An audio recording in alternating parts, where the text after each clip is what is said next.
नमस्ते दोस्तों, मैं ललिता दहलान एक बार फिर आप सभी का मेरे YouTube चैनल पर बहुत बहुत स्वागत करती हूँ। योगा ट्यूटोरियल्स में आज हम जानेंगे ग्रहण संहिता के बारे में, जो कि हठ योग प्रदीपिका की ही तरह हठ योग का एक प्रमुख ग्रंथ है। लेकिन इस ग्रंथ में हठ शब्द का प्रयोग न करके घट शब्द का प्रयोग किया गया है, जिस कारण इसे घटस्थ योग भी कहा जाता है।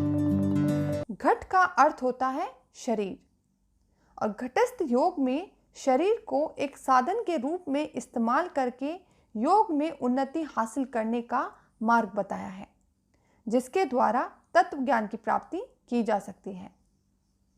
यह ग्रंथ 17वीं शताब्दी के दौरान महर्षि गृहण द्वारा लिखा गया था, जिस कारण इसे ग्रहण संहिता कहा जाता है। महर्षि गृहण ने अपने शिष्य राजा चंडकपाली को योग विषयक प्रश्न पूछने पर उपदेश दिए थे। उन उपदेशों को 7 अध्यायों में विभाजित किया गया है, जिस कारण इसे सप्तांग योग भी कहा जाता है, जिसमें योग के 7 अंगों की चर्चा की गई है। इसके पहले अध्याय में कुल 59 छंद हैं, जिनमें षटकर्मों की विस्तृत व्याख्या की गई है। हठ योग में षटकर्मों का पालन करना अनिवार्य माना जाता है। वैसे तो षटकर्म मुख्य रूप से 6 हैं: द्योति, बस्ती, नैति, लौलिकी, त्राटक और कपालभाति, जिनको आगे और भी ज्यादा विभाजित किया गया है। इस प्रकार ग्रहण संहिता में षटकर्म की कुल संख्या है 21। इन षटकर्मों को करने से शरीर की शुद्धि होती है और काया निरोगी रहती है। पहला षटकर्म है द्योति। द्योति के 4 प्रकार हैं: अंतर्द्योति, दंतद्योति, हृदयद्योति और मूलशोधन। अंतर्द्योति में आंतरिक अंगों की सफाई की जाती है। इसके 4 प्रकार हैं: वातसार क्रिया, जिसमें वायु के द्वारा आंतरिक अंगों की सफाई की जाती है। दूसरा है वारिसार, जिसमें जल के द्वारा आंतरिक अंगों की सफाई की जाती है। तीसरा है वहनिसार, यानी अग्नि द्वारा। इसको अग्निसार क्रिया भी कहते हैं। यह क्रिया पेट के एसिड को बढ़ाकर शरीर के अंदर के रोगाणु खत्म करती है। चौथी क्रिया है बहिष्कृत, जिसमें वायु के द्वारा आंतों की सफाई की जाती है। हमारी दूसरी द्योति है दंतद्योति। दंतद्योति के 5 प्रकार हैं। इनकी 5 तरीकों से यह क्रिया की जाती है। पहली, दंतमूल यानी कि दांतों की जड़ की सफाई की जाती है। दूसरी है जीवामूल, यानी कि जीभ की सफाई की जाती है।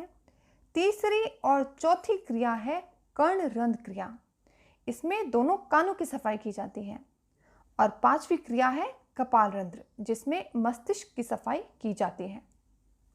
तीसरी द्योति है हृदय द्योति। हृदय द्योति के 3 प्रकार हैं: दंड द्योति, वमन द्योति और वस्त्र द्योति। इन क्रियाओं को करने से सांस की नली, फेफड़े और आमाशय की सफाई होती है।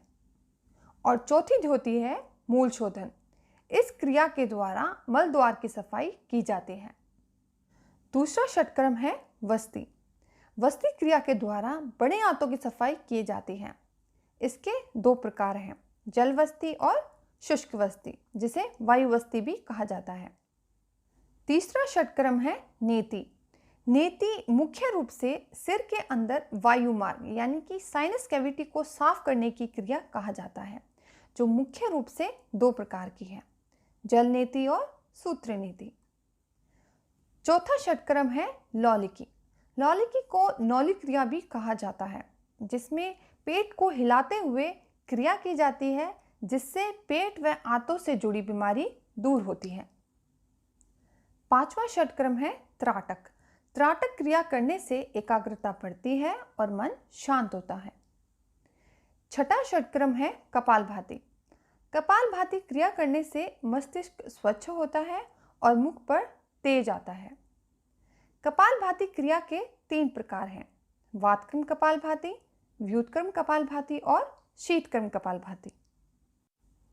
तो आइए अब हम जानें ग्रहण संहिता के दूसरे अध्याय के बारे में, जिसमें आसनों का वर्णन किया गया है। महर्षि गृहण का मानना है कि संसार में जितने भी जीव जंतु हैं उतने ही आसन होते हैं। भगवान शिव ने 84 लाख आसन कहे हैं, उनमें से 84 को ही श्रेष्ठ माना है।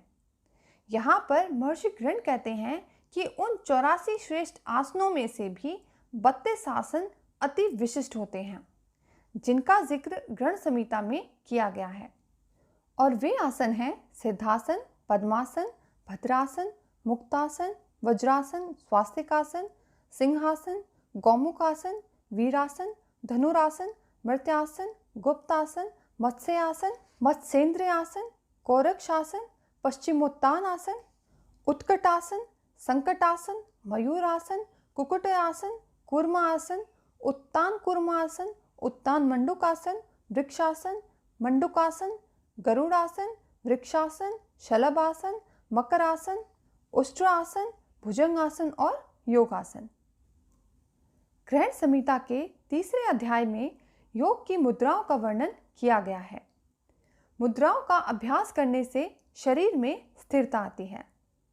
ग्रहण संहिता में कुल 25 मुद्राओं का उल्लेख मिलता है और इन 25 मुद्राओं के नाम हैं महामुद्रा, नभोमुद्रा, उद्यान बंद, जालंधर बंद, मूल बंद, महाबंद, महावेधा, खेचरी, विपरीत करनी, योनि, वज्रोली, शतिचलनी, तड़ागी, मंडुकी, शंभवी, अश्विनी, पाशिनी, काकी, मतांगी, भजांगिनी, अधोधारणा, अंबसी धारणा, वैष्णरी धारणा, व्यावी धारणा, नभोधारणा। ग्रहण संहिता के चौथे अध्याय में कुल 7 छंद हैं, जिनमें प्रत्याहार का वर्णन किया गया है। प्रत्याहार के पालन करने से हम अपनी इंद्रियों पर काबू पा सकते हैं।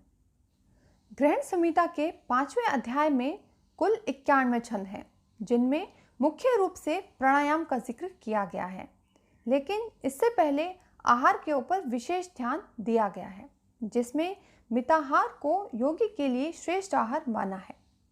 ग्रहण संहिता में प्राणायाम को कुंभक कहा है और 8 कुंभकों का वर्णन किया है, जो है सहित, सूर्यभेदी, उज्जयी, शीतली, भस्त्रिका, भ्रामरी, मूर्छा और केवली। ग्रहण संहिता के 6ठे अध्याय में कुल 22 छंद हैं, जिनमें ध्यान की चर्चा की गई है। ग्रहण संहिता में 3 प्रकार के ध्यान का उल्लेख मिलता है: स्थूल ध्यान, ज्योतिर्ध्यान और सूक्ष्म ध्यान। ग्रहण संहिता के 7वें अध्याय में कुल 23 छंद हैं, जिनमें समाधि की चर्चा की गई है। समाधि चित्त की उत्तम अवस्था को कहा जाता है। ग्रहण संहिता में समाधि के 6 प्रकार बताए गए हैं, जो है ध्यान योग समाधि, जिसे शंभवी मुद्रा के अभ्यास के द्वारा पाया जा सकता है। दूसरा है नाद योग समाधि, जिसे ब्रह्मरी कुंभक के अभ्यास के द्वारा पाया जा सकता है। तीसरा है रसानंद योग समाधि, जिसमें खेचरी मुद्रा के अभ्यास से उन्नति हासिल की जा सकती है। चौथा है लय योग समाधि। योनि मुद्रा के अभ्यास से इस समाधि में उन्नति पाई जा सकती है। इसके अलावा भक्ति योग समाधि और राजयोग समाधि का वर्णन भी इस अध्याय में किया गया है। इस प्रकार महर्षि गृहण ने सप्तांग योग में 102 क्रियाओं की व्याख्या की है, जिसमें है 21 षटकर्म, 32 आसन, 25 मुद्रा, 10 प्राणायाम, 3 ध्यान और 6 समाधि। तो दोस्तों, ये हमने जाना ग्रहण संहिता के बारे में। मैं उम्मीद करती हूँ कि आपको मेरी आज की वीडियो पसंद आई होगी, और अगर आपको मेरी ये वीडियो पसंद आई है तो प्लीज़ मेरी इस वीडियो को लाइक करें, कमेंट करें और ज़्यादा से ज़्यादा लोगों के साथ शेयर करें। अब मैं बहुत जल्द आपसे एक नई वीडियो के साथ दोबारा मिलती हूँ। तब तक के लिए धन्यवाद।